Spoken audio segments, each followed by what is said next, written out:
Sorry it took so long, but at least I got another game review.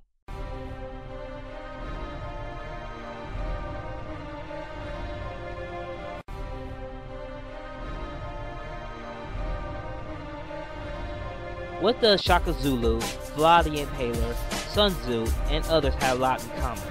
They are the deadliest warriors of all time. Which better the way to sell the score who is the deadliest? From the sequel of the video game that's based on Spike TV's TV hit show, Deadliest Warriors Legend. Is the sequel fighting games worth the gift from Xbox Live Arcade and PSN? Let's find out.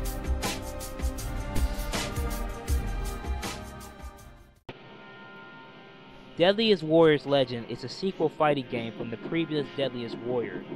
This time, instead of fighting as generical warriors, you fight with the 9 legendary warriors we all know in our history books. Shaka Zulu, Vlad the Impaler, William Wallace, Sun Tzu, Attila the Hun, Alexander the Great, Hannibal, not that Hannibal, the other Hannibal, Hideo Cortez, and Genghis Khan! All 9 warriors are fight to the death so they could diverse themselves, call themselves the Deadliest Warriors. As much for the gameplay, 2 warriors from different time period in head-to-head combat in an open arena. Players are not restricted to 2-dimensional fighting play like most fighting games. Instead, they allow them to move freely around the arena. Each warriors are unique with a set of weapons and attributes that players must utilize properly in order to defeat their opponent. There are some major differences in the sequel. The controls have some improvements than the last one, and sometimes you have to get used to the combo system because the combo system is based on realistic movements and balance. Once you get used to the controls, the more fun you're having. So basically you have to keep your distance. That means you can kill by slicing, dicing, one-shot kill, break their arms and legs, and finally the warriors finish. So you have to be very, very wise to defeat your enemies. Basically, to tell you the truth, Deadliest Warriors gameplay is similar to Soul Calibur and Bushido Blade, both into a blender. And meaning, it's a body damage system title. Each character have their own finishing move like other fighting games, but permanently damn impressive for a downloadable game. There are other modes you can play in head-to-head, like Slice Mode and Zombie Mode.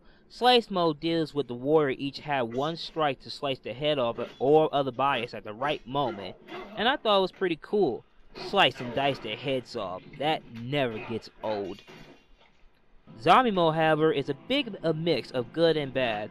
All the warriors were covered with shit tons of gore. Whoa, wait a second, they look like they're covered in shit. Ah, I got it! Shit gore.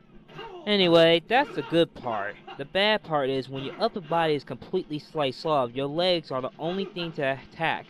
And the legs don't do jack shit, so basically, you're fucked when you have only your legs.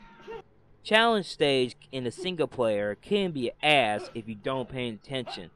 When you get to that moment where you fight the Navy SEAL, the Navy SEAL will shoot you a one-shot kill, and he will kick your ass without mercy. Oh, look at that. He just did that to me. But that's okay. I'll give him the second challenge. Right to the head and take his body off. Once you success in challenge mode, you'll unlock a new weapon for the warrior you've chosen. Campaign mode was kind of like the board game of Risk. The objective is conquer land, pack your reinforcements, attack the little ones to take over the land or castle. When you're encountering a castle, 1-on-1 fighting. This mode was okay. Actually, it's showing a new program they're going to use on the new season of Deadliest Warriors. Now, I heard that Jonah Arkin's in this mode, which she is in there, but there's 2 things you might know. She's not playable, and she's not Noah's wife. No way! Yes way. But hey, who knows, she might be playable soon when they have a downloadable content coming out with other warriors. Excellent! The graphics was impressive, and the audio was mixed.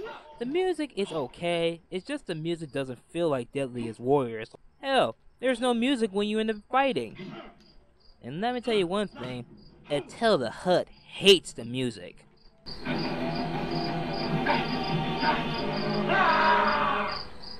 The flaws of Deadliest Warriors is the frame rate freeze about 2 seconds in the middle of the fight, which is pretty damn annoying.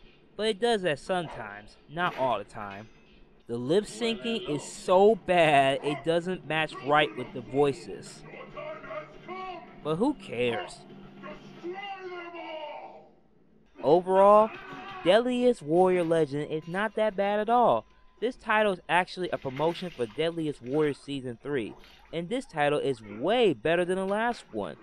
For the downloadable game for $10, it's worth it if you're a fan of the TV series or just love to slice and dice your opponent out of their bodies. It's up to you if you like the series or not. Deadliest Warrior Legend gets a 7 out of 10.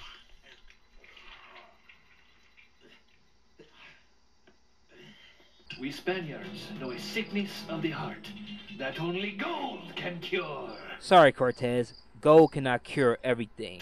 Only greed.